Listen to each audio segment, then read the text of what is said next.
Think we are live now. And hello, everyone. Welcome to Marketing from Scratch, a CXXO masterclass where we converse with leaders who have built iconic brands and the strategies that help them from ground up.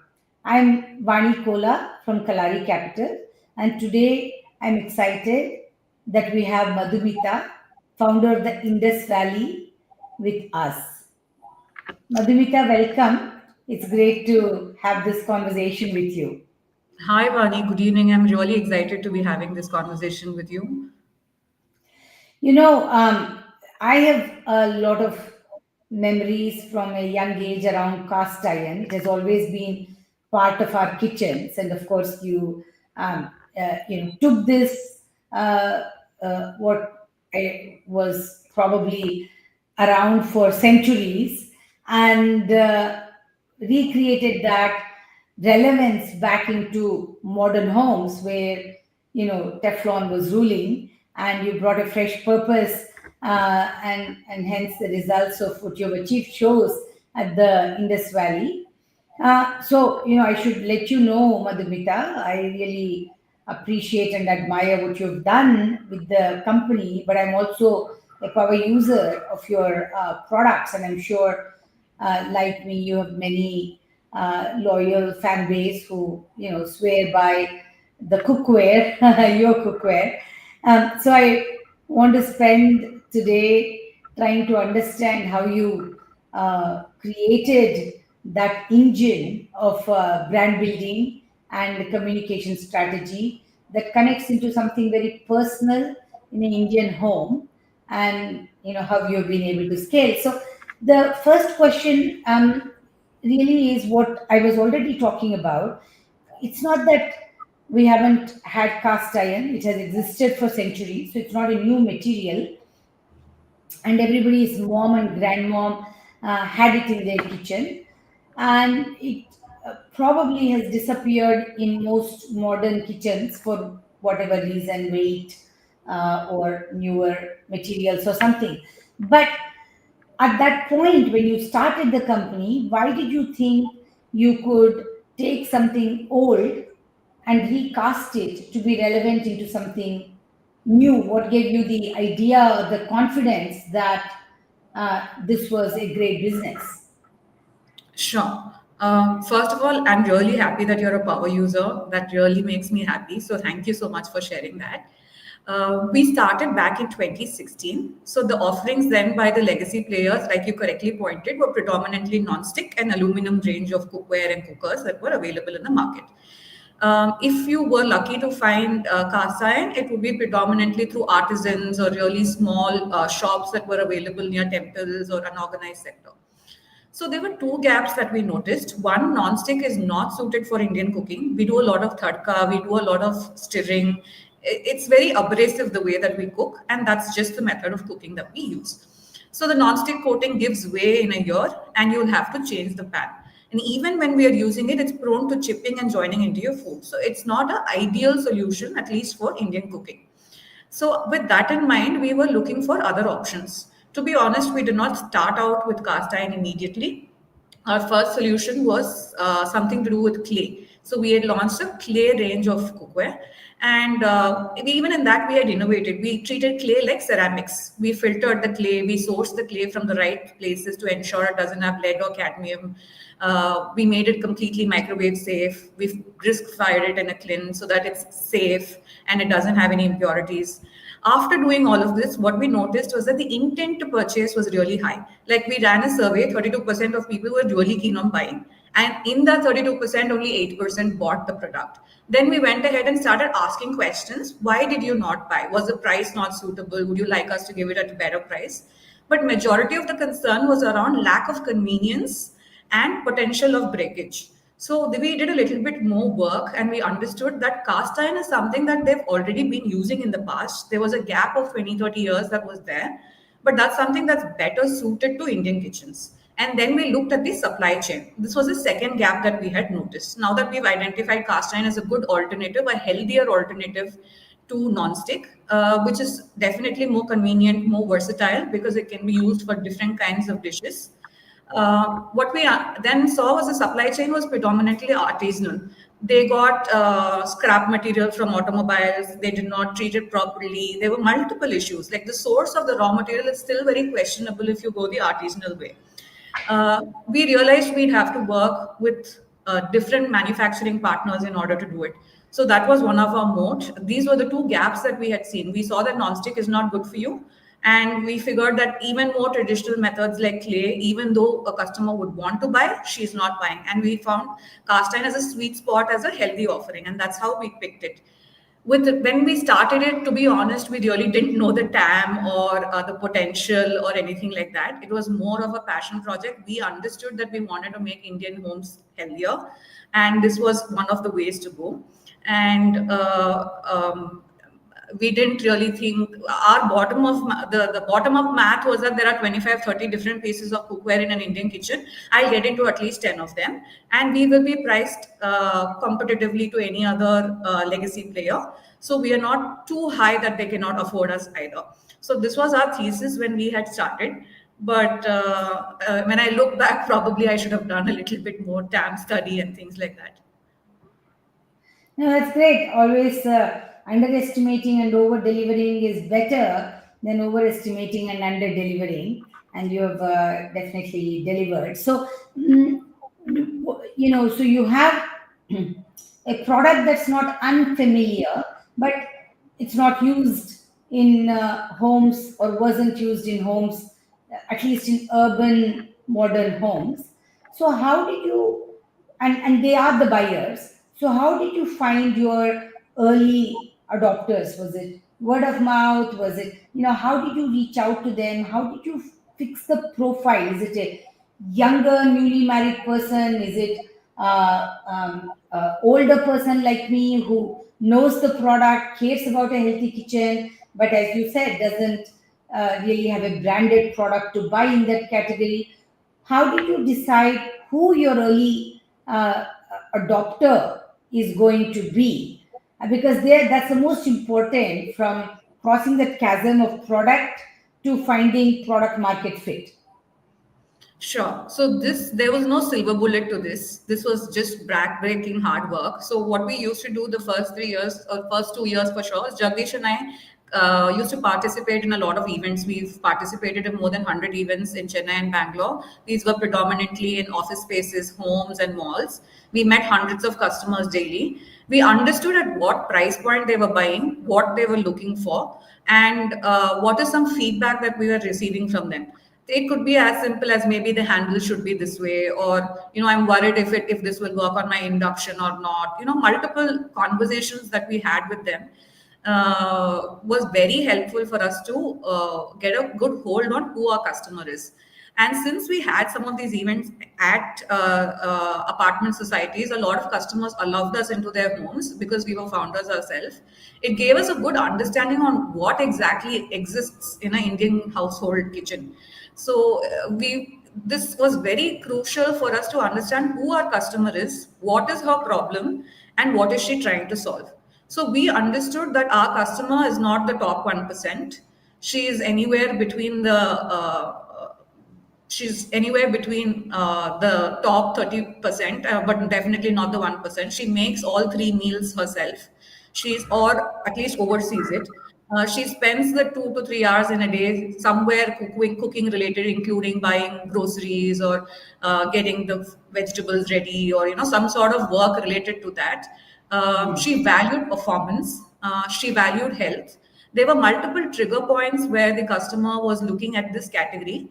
The first trigger point was marriage, because that's when they set up a separate household for themselves. The husband and wife typically set up a household for themselves. So that's when they buy their entire kitchen set. But here we've seen many times the primary decision maker is the parent, because they're kind of helping them settle the house down with an entire kit. So there might be few items that go her way. Maybe she would have picked a food processor, or maybe she could have picked an oven, or few items on the list like a pressure cooker. The key change next that comes is during childbirth. So when we launched our pressure cooker, we sold a lot of 1.5 liter pressure cookers. So we called the customers and asked them, why are you buying 1.5 liter pressure cookers? They were all new moms. They wanted a separate pressure cooker for their baby, which doesn't, touch food that has chili or anything else. So we've understood that childbirth is a very important milestone where they start looking at what kind of food they're eating, what kind of cookware they're using. Other than this, we've seen milestones like moving into a new home, buying a new home, gifting is also another use case. So our early adopters were predominantly women in the age group of 25 to 35 who were settling down in their family after their marriage. So they are getting more well informed. That's the time when a lot of blogging was happening. Back then, it used to be more blogs and lesser influencing or influencers on YouTube or social media per se. So she was forming her opinion. She started reading labels and she was more conscious. She's educated and well read. So this is who our customer was. And she was looking to opinion from outside, from experts. She did not call up her mom or mother-in-law to quickly decide what brand to use. She wanted to do a little bit of work and figure out what is the brand that she needed to use for her family. And she was very tech savvy as well, because to buy cookware online is not a very instinctive decision, especially back in 2017-18, right? So you have to get a touch and feel and all of that. So she was very tech savvy as well. She knew that she could easily place an order online. If she had trouble, she could get replacements done. So overall, our customer, our early adopters were very tech friendly. They were very health conscious. They were very well read and took very good decisions for their family. I have a question. So I understand the early adopter, but how to think when you're starting a category, or have you thought about around this question of lifetime value? Let me explain the question, right? Of course, when you have a customer, sometimes they just buy and they may be happy customer, but there's no other relationship with them. But if they are a happy customer, you want them to buy more from you. I remember, of course, I grew up in a household with a lot of cast iron. I understood the iron is good for you when you cook in it. It's one of the methods through which anemia probably was less prevalent in the olden days or whatever. And when I was buying your product, I remember calling my sister and saying, "Hey, what happened to all the cast iron things that were in Amma's house? Where did it go?" Now I'm asking, 30 years after I got married, left home and came back to India. But that aside, if I bought a dosa tawa or like a paniyaram pan, I'm not going to buy one more ever in my life because they last a long time. So how do you then think about a lifetime value, even if you have invested in a very happy customer? Sure. To be honest, it was a very big challenge for us early on. 5 to 6 years ago, when we started tracking our repeats, it was very low. The 12-month repeat was as low as 8 to 10%. And it was not like people were not happy. Like you said, they did not know what to buy from us next. And back then, our portfolio of products was very lean. So what we started doing is that we started calling up some of our old customers and we started calling up some of the abandoned carts. And we started asking them, what would help you buy more from us? What are some things that you're expecting from us? What we understood from the abandoned cart is that we were carrying only bestseller sizes. For example, a 10-inch kadai. I did not have something larger. The customers wanted something for a puja day where they could cook more food. They wanted something smaller for when they're having it's just them and they're going to make a simple meal. So first mistake we did was not carry a range of size, which in retrospect is very simple, but we missed that. We used to carry only bestseller sizes. Adding sizes itself increased a lot of repeats for us. And the other use case that we started understanding is gifting. So this category is very heavy on word of mouth and gifting. So once if someone's happy with the product, she tends to gift it for her sister, her mother, and they tend to replace it one by one. So it's the share of the kitchen that you're trying to get into. Like I said, there are 25 to 30 different products in the kitchen. Our product portfolio today includes tri-ply and pressure cookers as well. So this allows us to be a larger portion or a portfolio of their kitchen space. After making a lot of these interventions of including size, including new materials which are also healthy but versatile in cooking purposes, today our 12-month repeat is at a 25%, and we still see scope to improve it further by further talking with customers and adding relevant products. So that has been our journey with repeats, but we do understand that by increasing the durability of the product, we are changing the life cycle. But that is the cost of delivering a good product, right? So we are very conscious about it, and we are working towards it. We do have a pipeline of products which, for example, triply doesn't last as long. Typically, a What 3 year doesn't last as long? the triply stainless steel cookware doesn't Huh. last as long because there Huh. are handles which might give way, Hmm. or Hmm. maybe someone while cooking might have burnt it, giving it a really Hmm. bad aesthetics, due to which they might want to change it. So there are Hmm. multiple reasons. So our answer to most of our questions are going back to the customer and figuring out, because even Hmm. today for us 45 to 48% of our sale comes from our website. So we're sitting on Hmm. a gold mine of data. We do customer Hmm. home visits and we do customer calls. So it's easiest for us to just sit down with them and talk with them and understand how can we serve them better, where are our areas of weaknesses where we have to grow on. Hmm. And they are very generous with feedback, both critical and kindness. So it's been a journey for us that way. And Hmm. we do see a lot more avenues for us to improve our customer lifetime value through different interventions that we're working on right now. No, that makes sense. Then, I have a question on pricing. Hmm. If you don't mind, I call this a commodity product, meaning, everybody's house has some kind of a kadai and some kind of a tawa. Okay. Hmm. Uh, Now, uh, oftentimes we think if I can give my customers something cheaper, I will be able to capture the market. Sometimes the founder mindset is how can I get customers to choose because my product is less expensive. But your product, again, from my point of view, is priced in a premium category. Huh? Fair. So, what was the thinking on how you approached pricing? Sure. So, this pricing is an outcome of the experiments that we had done early on. One experiment that we did is we extremely slashed our prices once just to see what people were doing. The first question a regular customer asked is this actual cast iron? Because cast iron is expensive. Have you mixed anything with this? Is it impure?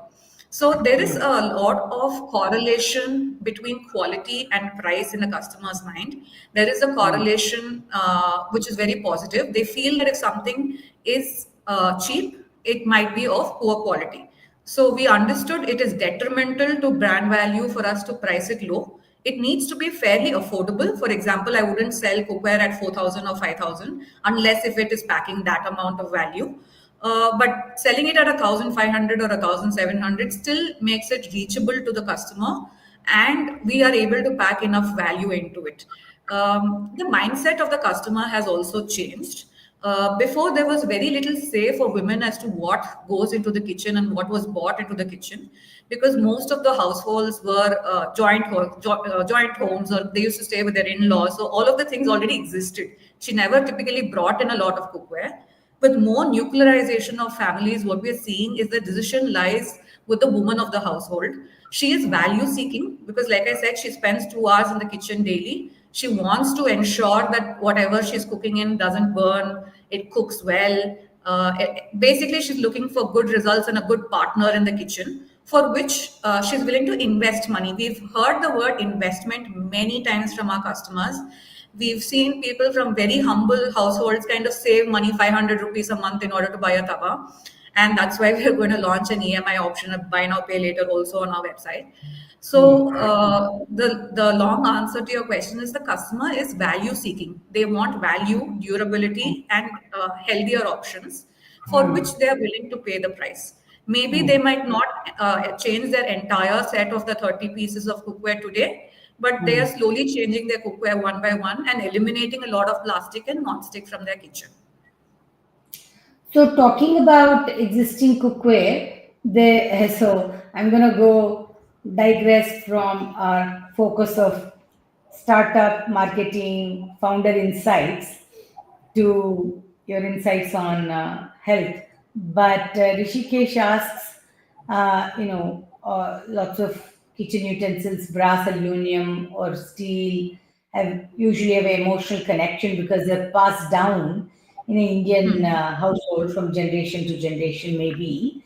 So, are these type of utensils harmful to health because they emit perhaps harmful toxins, and what's like the shelf life, I suppose. I mean, how long a period before a cookware should not be used based on, I suppose, material.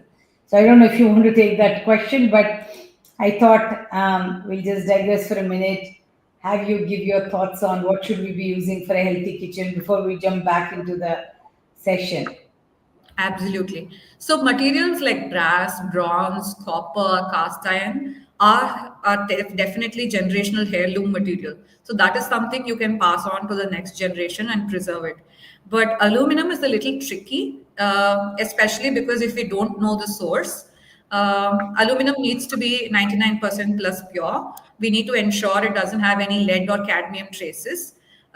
Even recently, there came out a report that the US FDA had banned a particular aluminum cookware because it had traces of lead and aluminum in it. So it's better to be a little cautious. Maybe the leading, especially with use, what happens is it tends to erode the surface, the external surface. So I wouldn't pass on aluminum to the next generation. But if you have good quality brass or if you have good quality copperware or cast iron, definitely worth passing on to the next generation. And I completely agree, there are emotions attached to it. And if you're kind enough to pass on, because my mother doesn't give me her dosa tawa. In fact, she keeps taking away mine because she says mine is somehow better. So if you can snatch it away from your mom, nothing like it. Take it. Yeah, so coming back, you talked about, we talked about early market adopters, and how do you think about lifetime value in products that are very durable? What were some of the key messaging that worked for you to break through the clutter, especially early on? And what channels did you use to communicate that message, which we would call brand communications, right? Did you Yeah. do that by instinct and in-house? Did you bring somebody external to help you craft this? How did you arrive at the messaging to build the brand and break through the clutter? Sure. So for us, yes, we've worked with external agencies on and off, mostly to do a little bit of inciting or branding exercises. But everything that we do is typically in-house. Like most other marketing exercises, it starts with customer insight, which is backed by data. From early on, our website was live, so we have a lot of data. What are things that customers are buying together? Why are they buying for? Why are they not buying? It could be as simple as if details of if it's induction safe or not is not available on your website, they might drop off and leave because there's nobody to guide them. There's no promoter standing in the store explaining things to her. If you look at our website, it's rather cluttered. It's by design and not by mistake. We ensure that all the relevant information is available on the website. That's the first place the customer really gets to see and understand a little bit more about the product so she can make choices. With respect to brand communication and strategy, what we've learned over the years is that the customer is prioritizing health. So also there's a lot of education aspect to it. So when she is prioritizing health, we'll have to explain how this is healthier and explain to her how she can integrate it into her daily use. Because there's a little bit of a learning curve when it comes to cast iron and tri-ply. When do you start cooking? When do you pour the first dosa? When is it safe to turn? How do you clean it? These are the questions in her mind. And as we start solving for each of this, we become the information authority in the category. For us, YouTube, Instagram, and Facebook were the go-to places. Today, more and more Instagram and YouTube than Facebook. Initially, it was just us who was amplifying the message through our social media platforms. But a few years ago, we started amplifying it through influencers as well. We understood that this category is a heavily vernacular category. So Jira is Jira, right? I don't even suddenly remember what it is called in English or even in Tamil. So every language has its own nuance, its own recipes, and its own way of explaining how to cook. And we started working with a lot of vernacular influencers to ensure the education is passed on to them in the right way. All of this helped us pass on our brand message strategy and communication better to our customers. So, you're based in Chennai, right? Yes.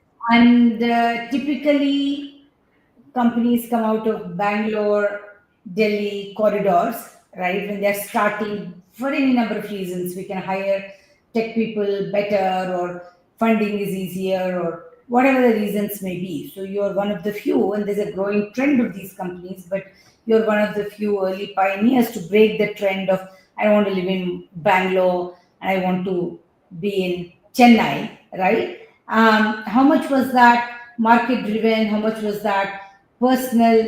I remember reading something you wrote also about, leaving children behind and going off to your work, and how, a mother is always torn between her desire to be there for the children and her desire to build something fulfilling from a career, which I agree with, by the way.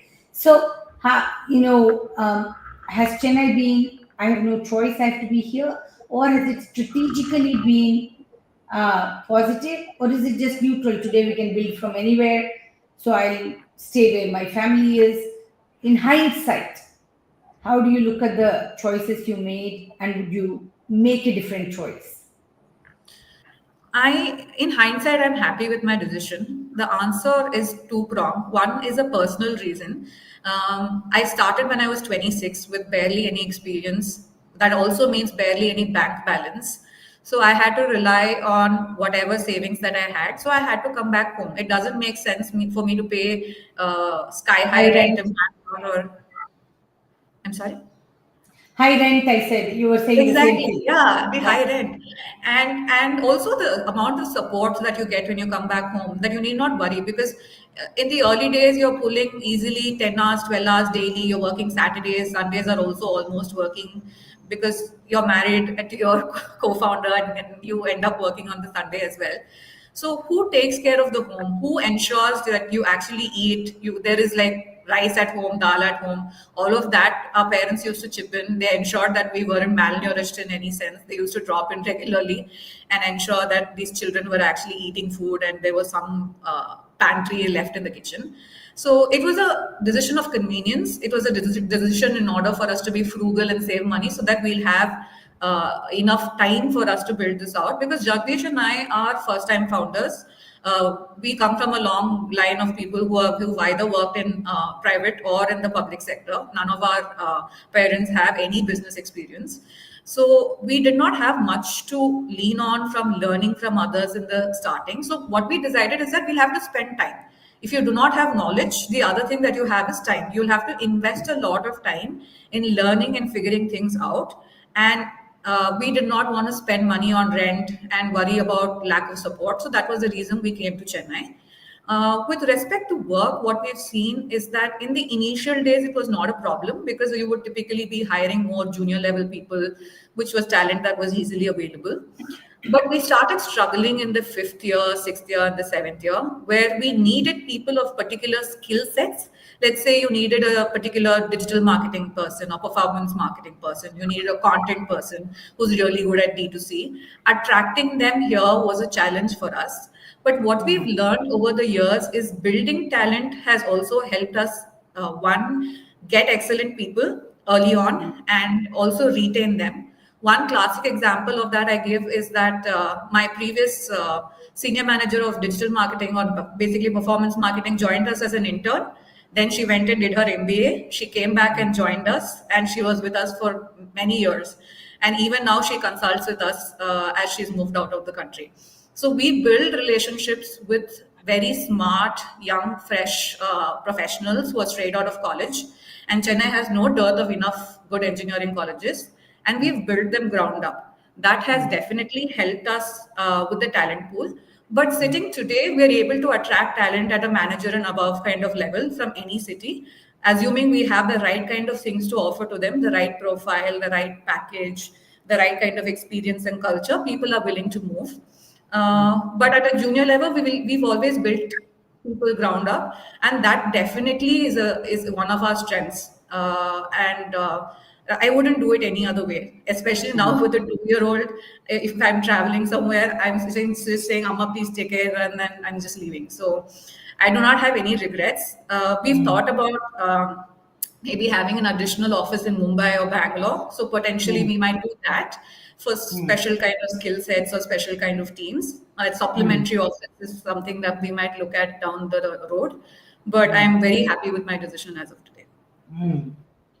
Well, um, talking about talent, one of the things for a product like yours is word of mouth, but the second is really the first point contact for the customer is probably somebody in the store if they were to walk into the store, right? Correct. So you're very passionate about the product, the purpose, and all of that. So if I walked in to an Indus Valley store, I already own a tawa. How does how did you go about thinking of picking the staff, training them so that, they really are that brand uh, ambassador, right? And convince me to leave the store picking up a product. That's, the sign of success of talent training, that they're able to translate message at the customer interaction point, right? So No. how did you think about building that talent? Did you bring existing housewives passionate about cooking? You brought college graduates. I don't know how you thought about it. Sure. So for us, if you refer to in an actual store scenario, we do have store promoters in the larger stores that we are present in today. Extensive training is offered to them. What we often ask them to do is to talk to the customer to understand what she already has and what are some problems that she's having with it. So, for example, if she already has a cast iron tawa, there's no point selling it to her. But maybe Yeah, she has a idli cooker that's aluminum. Educate her why that might not be a wise decision for her and why this product might be a better solution for her. So, yeah, first, empathetically listening as to what she already has and what could be a potential solution for her. And also, we'd yeah, ask them to try to focus on new launches because that's potentially something that they might not have. Like if we've launched an urli or a biryani handi, we ask them to explain to just have a look at the new product and explain the USPs, and potentially then they might be keen because that's something that they might not own in their kitchen as of today. So these are some things that we do with our promoters. With respect to our customer care team, we give them training on use and care. Any other, basically, these are questions in the back of a customer's mind that stops her from making the decision. What are her fears? What are her questions? So they're coached on all of this. So when somebody asks these questions, these answers are ready, which they can help them with. So this is our approach. We have an in-house customer care team. That's something that we do not intend to outsource for the reasons that we have to train them and ensure that they have enough product knowledge. This is a very high involvement category. You don't get up in the morning thinking, I want a kadai. You've thought about this couple of months ago. You know yeah. for how many people you're going to cook. You've decided you want it before Diwali because you can make all your namkeen. So it's a very well planned and well thought out purchase. So we need to be equally prepared.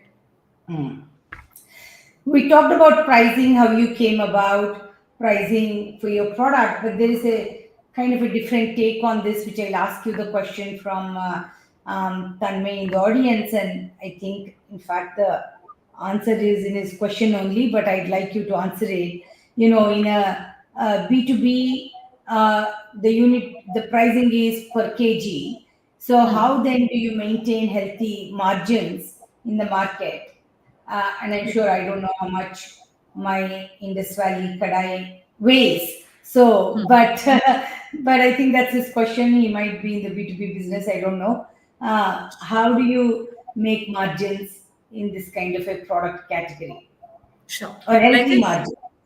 Understood. Got it. So there is a lot of difference in products that are sold in per kg or versus what is sold by Indus Valley or any other competitor of ours. So when you look at products that are sold per kg, the first thing I would look at is at the raw material. What is the proportion of raw material that they're using? Like for example, in cast iron, the proportion of pig iron or the kind of fresh iron that you're using is very important because it helps in even heat distribution. Is that something they're looking at? Are they doing batch level testings? Are they ensuring that all of this goes to NABL labs and it is tested? Are they doing handle weight bearing testing? Are they doing quenching tests? There are so many tests that needs to be done at a batch level. For us, today we do not manufacture any of our products, but we control the entire supply chain. We know what raw materials go in. We ensure there's an entire written process. We have a QC person positioned in each of these factories who oversees the entire manufacturing. If there is any QC defect, that product is returned. So we do testing both at the manufacturing plant and once we receive it in our warehouse. This is done at a batch level and the details are recorded and stored for posterity. So if there are any issues, we go back to the batch and understand and how to fix it. So when you're buying per kg, he is not doing all of this. If that is a Mm. choice that the customer wants to make, we will respect that choice. And we will educate them and tell them why doing that might not be a good decision for them. That is our job to help them understand that if you're paying a little extra, it's a one-time purchase. It's going to stay with you Yeah. for a long time. So spend that little extra for your peace of mind. If you're buying, say, for ornamental purposes or for non-cooking purposes, it's completely fine. But if it's going to be for cooking, I would definitely recommend going with a branded player who's ensuring they're doing batch level testing and controlling your raw material at a supply level. So, we talk product, supply chain, marketing, but how do you make sure that the people in the firm across these have very strong cross functional collaboration? Because sometimes in a young company or a growing company, this goes haywire. You might have a good product, you might have good people in marketing, but somehow the collaboration doesn't happen seamlessly, and that holds back the company from reaching its full potential. So, how have you solved that problem? We strongly believe in a very strong and sound HR team. My background is in HR. I did my PGDM in HR. So from my early days, I've ensured we've had an HR manager. We've had written down SOPs. We have a strong performance management system, and we changed it to an OKR-based system in 2021. The advantage of an OKR-based system over a regular KPI-based system is a lot of overlap between teams. So let's Mhm. say one of my goals is to reduce RTOs. That is not a goal only for operations, that's a goal for the customer care team as well. If it's an overall goal to reduce returns itself, that would be a goal for the quality team, the product team, the customer care team, and the operations team. So they all are stuck on the same boat. So they have to row together to get to the shore. So what we've Mhm. understood is that when we have clear performance targets, and these targets are transparent and measured and informed to everybody well ahead of time, they're able to with each other better. And the other key piece of this is removing the punishment of failure. So we always tell a team that it's okay if you make mistakes, make them smaller and make them internal. It shouldn't reach the customer. Let's fix it internally before we go ahead and send the product out to the customer. So the fear of failure needs to be removed so that people will be able to take more autonomy and they will be able to do better. And that is when they will be able to discuss amongst themselves, come with better ideas, and ensure that they work together better. I'll not lie, it's not rosy all the time. We also have bad days, especially when some teams have competing goals. And that's our job as a founder to ensure that we explain to them the neutral point of view. At the end of the day, we are all working to ensure the customer gets a quality product and she's happy with what she has. So in that journey, we are aligned. It might be a point here, a point there where we might differ, and we try to get better alignment there. But we strongly believe in investing in culture. We believe in investing a lot of time and money towards performance management because we do quarterly reviews, we do monthly reviews. They're rated quarterly, and we believe in high level of transparency and objectivity when it comes to individuals' performance. That gives them a lot of autonomy to understand and work with each other better. It is a challenge, but we've seen that with these structures and framework, everybody understands where they are working towards and makes it easier for them. So, just double clicking on that a little bit, arriving at that understanding, you've been doing this for now, 7, 8 years. What were the early mistakes that you look in hindsight and think those were avoidable, or all mistakes are inevitable in the path to progress, right? So how, Sure. talk to us about that. Sure. So I would say I made two mistakes. One is we started hiring little later. The first 3 years we were bootstrapped. So predominantly the team was more blue collared, more involved in operations and the day-to-day activities than someone who would be like a sounding board for us, which is okay because we were really strapped for money. But once we started to raise VC, we could have hired more people quickly. We did raise, relevant team members at different points in time. Maybe we should have done it faster because better talent is an investment. We've understood that if I want someone 1 year down the line, I should start searching for him today and hire him in 3 months so that he starts working for us in the next 9 months or so.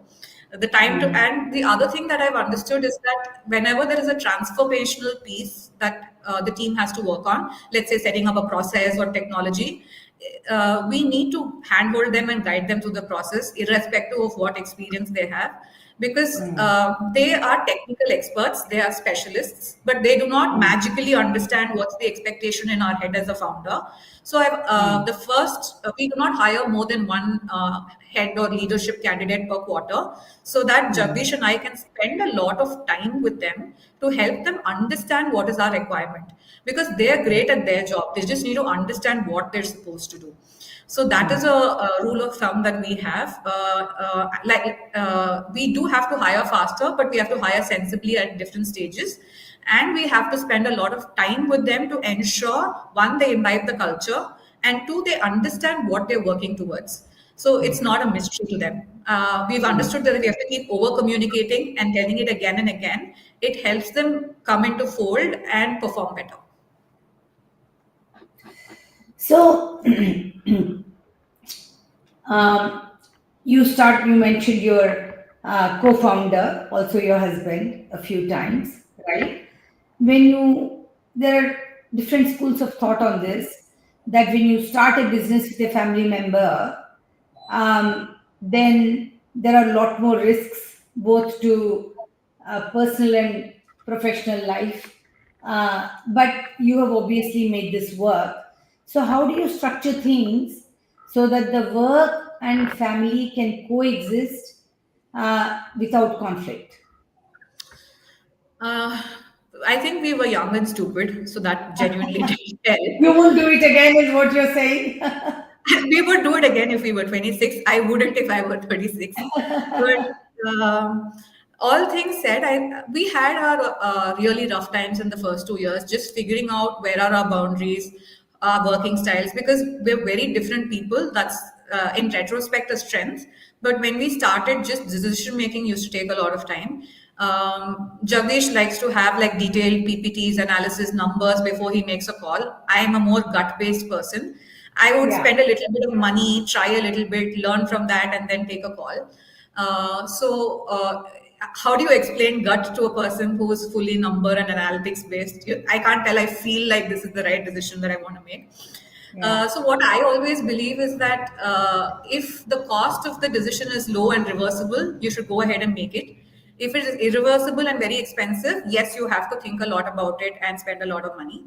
But over the first 2 years, one thing that we started to do was demarcate clear areas of work for each of us.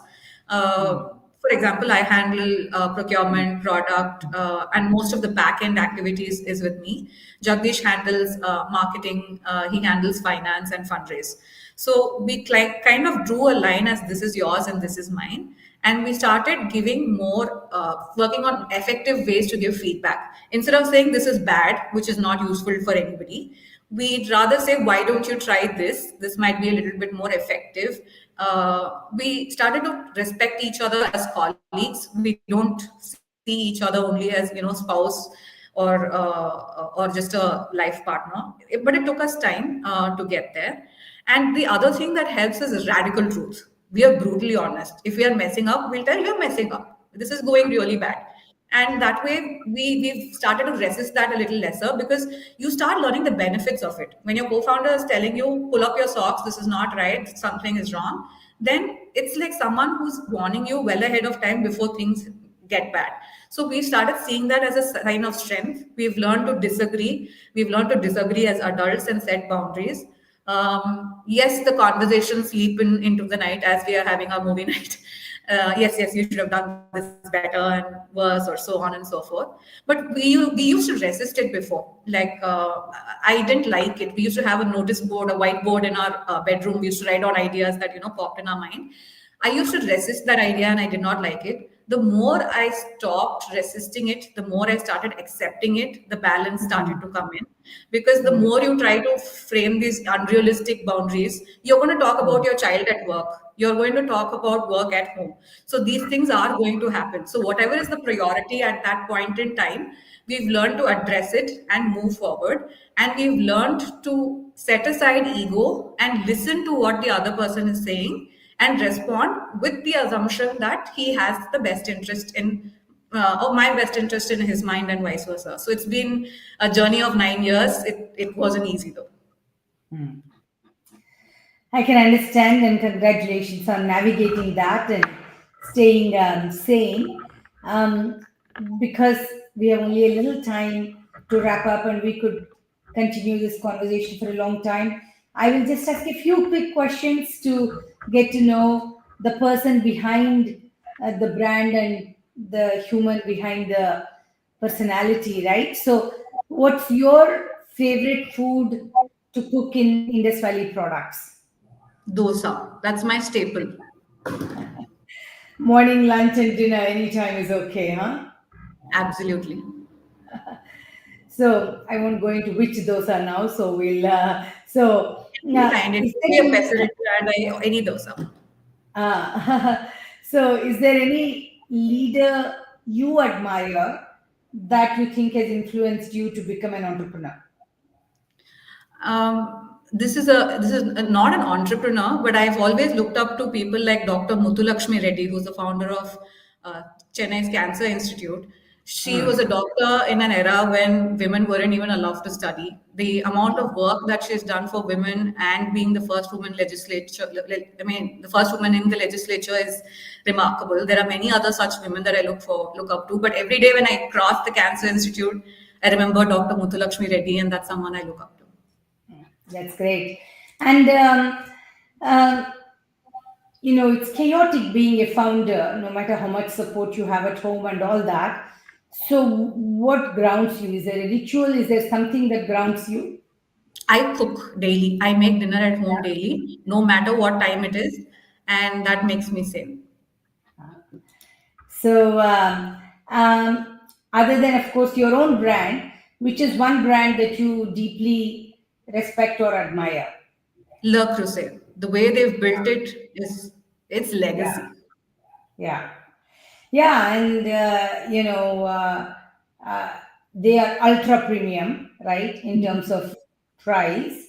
And uh, a French company, global dominance in that category. That Correct. I agree. Who would have So, thought about it? So it's just brilliant. The story, the yeah. company, the product. The way they built it, I agree. It's a product that whether you cook or not, you feel like you want to own. So, you think there are, how would you categorize advantages and definitely disadvantages of being a woman founder? I think you must know more about this because you have significantly I'm more a different experience. generation. It changes, honestly. Um, so you mentioned Muthulakshmi. I'm sure her experience is different from her daughters. And so, you're much, much, much younger to me. Mhm. So I have my experiences, but they are part of a certain time.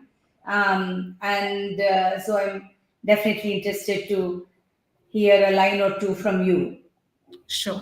I think one advantage for me is my empathy and relatability with our customers. So when my customer says I hate doing dishes, I'm like, I hate doing dishes. You make me cook for an army, I'll cook. I am not touching that dish. So Yeah. I have complete empathy and relatability with our customers. So that definitely helps me at my job. One of the con is there are a lot of boys clubs out there where we're not allowed to enter, no matter your capability, or it's just that you're an XX chromosome and not an XY chromosome, and that reduces my chances of success in certain ways. But that is also changing. I mean, look at the representation of women in the VC world. That is compared to what I saw in 2016 to now, it's very different. So I do see it in a positive light. They are creating spaces for women, but in today's reality, boys clubs do exist, and we are not allowed into them. Mm.